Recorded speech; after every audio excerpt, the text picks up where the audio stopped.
Do you consider yourself wise?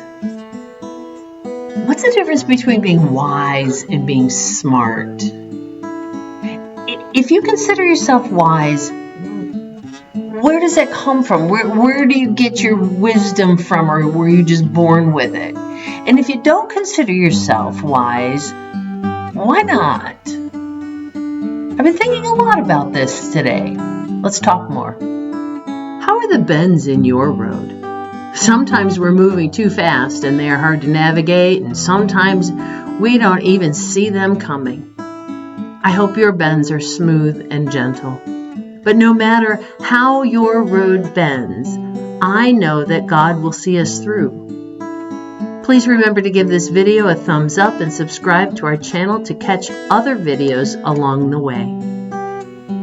Welcome back to the Bending Road. I hope you've had a great week. If you have had a past week like we have, you're a bit chilly and you got a lot of snow on the ground, or you got ice on the lines, or it's pretty wild out there. Yeah, we had to run out this morning and the car hadn't been moved in a couple of days. Of course, we canceled church on Sunday and other things have been canceled. And, you know, with the way the snow was coming down, we just didn't go anywhere. Everything was shut down. So the car was sitting there and I thought, oh my goodness, you know, I hope the car will start. Well, it started okay, but I had a flat tire. Glad we were able to get that squared away relatively easy. But, you know, were we smart to leave the car for several days? Luckily, it was in the garage, so it had some protection, but I don't know how smart that was. I'd like to think we're smart people. But it wasn't. Maybe it wasn't real wise to leave the car for several days without at least going out and starting it. We were smart enough to go out a couple of times through the snowstorm and shovel away the snow. That was smart. I was smart enough to put my snow pants on and my heavy coat on when I went outside. Is that smart, or is that wisdom, having learned my lesson over the years? And then today we had to go out and we had a ministerium meeting. The local ministerial association is just really great group of folks, a great group of clergy from all different denominations. And the devotions really kind of caught me. And you know how when you hear something and it just keeps replaying in your head and you're thinking about this, and I thought, I want to talk with you about this today. So we were talking about wisdom, and we'll kind of get to that. But before we do, I want to just talk about how we define wisdom. I mean, smart, I think, has a lot of head knowledge. We're smart if we can do math. You know, that's kind of a talent to be able to do math, but it's also a kind of a talent to be able to do grammar well, you know your words and your punctuation. And I am the comma queen. I put commas in. If I take a breath, or if I think about taking a breath, I put a comma in my writing. And those who edit my writing laugh about the number of commas. And then every once in a while they have to put one back. I'm not real smart. I don't really have that head knowledge. It doesn't come naturally for me to do that. Math I'm better at, but there are mathematicians that are just phenomenal. And then there's people who are smart in history, or maybe they're smart in cooking. You know, they know how to put foods together, or they've learned how to build or do wiring of houses, electrical work. That's fascinating to me when people can figure all that out. Plumbing, you know, or cars, right? Maybe you're smarter than I am with cars, and you knew that you needed to go out and start the car periodically. But there's a lot of things we can all be smart. But wisdom is a little different, I think. Wisdom, of course, I love when you go to the dictionary. I always go to the dictionary and look up the word. And the first thing is the quality of being wise. Okay, well, that was just really helpful.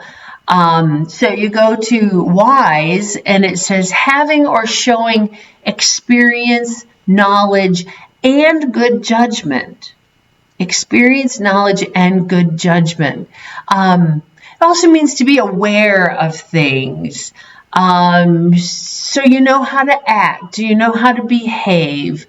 It also is becoming alert or aware of things. So there's this awareness, this understanding. I think wisdom comes over time, like learning. You practice things, but it's not necessarily just a body of knowledge, of head knowledge. It's more an awareness and experience and knowledge and good judgment, common sense in given situations, maybe situational awareness, that sort of thing. It's different. It's different. Maybe you can put something in the comments and let me know. Well, how would you just define wisdom? I also looked at the scriptures in mine. I asked it how else has this word that's being translated wisdom, how else has it been translated? Well, it's been translated prudence. And I looked at prudence, and it's acting with or showing care and thought about the future. Okay, well that's wisdom, right? So I am aware of things, and I'm acting in a manner today that will produce a good future, right? I look at some of the things that are going on in our news, and I think some folks are not being real smart. Okay, they don't seem to realize that acting in the way they're acting is going to produce a certain outcome. They're not being wise. They may hope that if I do this, then this is going to happen, but that's not necessarily the case, because there's not smart head knowledge about all of the facts in this situation, all of the things that they need to know for this given situation. And they're not acting or showing care and thoughtfulness about the future. There's some level of some common sense too, right? I had somebody in my life who used to say, well, it's common sense. They said this all the time, and I always said, I don't necessarily believe in common sense, because we haven't all had common experience. Sense comes from experience. Wisdom comes from experience. Prudence, we learn how to act or behave in a certain way. It comes from some smartness, but it's not just book knowledge, right? It's a lived experience. So where am I going with all of this? Why am I thinking about wisdom and prudence? Well, we looked at Job 28 this morning, and I'm not going to read the whole thing to you, but I would encourage you to. Job has been talking with his friends, and they've been looking for wisdom, right? They've been looking for wisdom in this given situation for poor Job, who's going through all of this stuff. And there's this interlude in this writing, chapter 28, and it talks about where can you find wisdom? Where can we buy wisdom? No, wisdom, you can't buy wisdom. You can't mine it. You can't search for it. You can't go get it from something. So where does wisdom come from? That's the question that's being asked in this chapter. Where does wisdom come from? Well, it says that it's really hidden from every living thing. We can't go find it. We can't go purchase it. We can't go unwrap it somewhere. But it says that God understands the way to wisdom. Verse 23, God understands the way to wisdom, and He alone knows where it dwells. For He views the ends of the earth and sees everything under heaven. So only He has full wisdom, because He sees the whole picture. He knows beginning to end. So he knows how everything is going to affect the future. Verse 25, when he established the force of the wind and measured out the waters, when he made the decree for the rain and the path for the thunderstorms, then he looked at wisdom and appraised it, and he confirmed it, and he tested it. He created wisdom. And he said to the human race, verse 28, the fear of the Lord, that is wisdom, and to shun evil and understanding. So when we go back to that question, where can wisdom be found? Well, it's found in the fear of the Lord.